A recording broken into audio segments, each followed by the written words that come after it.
Hello, my name is Darius Clark, and I am here for the Let's Make a Game project. So for my project, I decided to go with the game the I decided to go with the first ever game that I coded in back in the 10th grade, and it was that Pong game.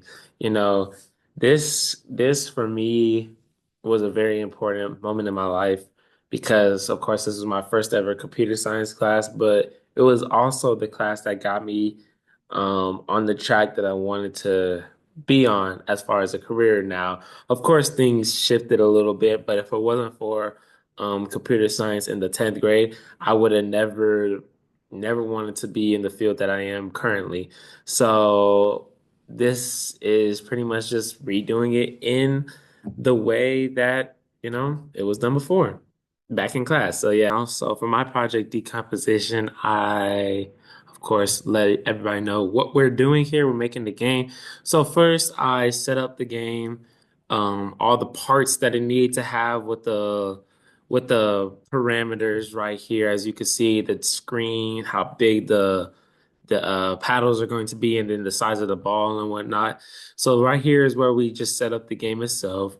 These two right here are pretty much just allowing us to move the paddle and making sure that the paddle stops where we want it to stop. Of course, you don't want it to move and then go a little bit further. Right here is where we have where the ball is going to rest at every time a new game is being played.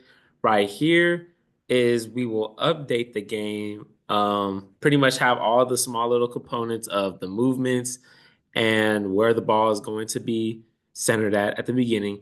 And then right here is where we put all of it together and then everything is displayed. So just broke it down into little parts, the paddles, the ball, putting everything together so it can actually be played and paddle movement function that we have. So of course we've given it the name paddle function, but we've also given it the variables event and direction, which have been already explained earlier in the code. If you see it, you'll know. So direction is pretty much which keys we press. We've given the variables left paddle speed and right paddle speed to the distinct paddles on each side of the board. So first we're going to talk about the left paddle.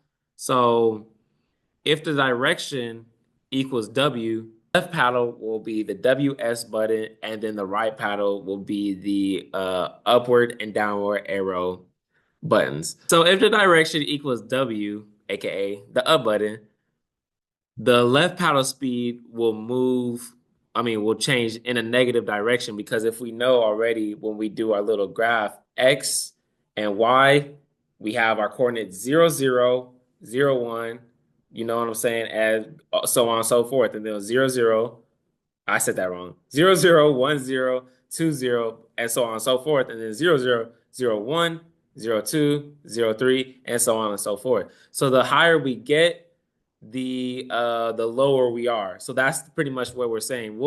The paddles will start in a neutral setting, but then the higher you go, of course, the less it is, and then the lower you go, the more it is on the coordinate points. So that's pretty much what this minus means. And then of course, direction S, that's paddle movement speed regular because we're increasing. And that's pretty much the same thing for direction for up. So up, it means the up key arrow. And then that will also be a negative movement speed because we are increasing our, what is it? Which axis? Y axis. So we're increasing our Y axis, not increasing, decreasing our Y axis, I'm sorry, from your starting point, going more up, the less and less you go, the higher the zero you get. So that's what that negative is for. And then for the down arrow key, it is regular because we're going in a positive direction because the more you go down, the more you will be the more you'll gain in the y-axis. So up is less, lower is more.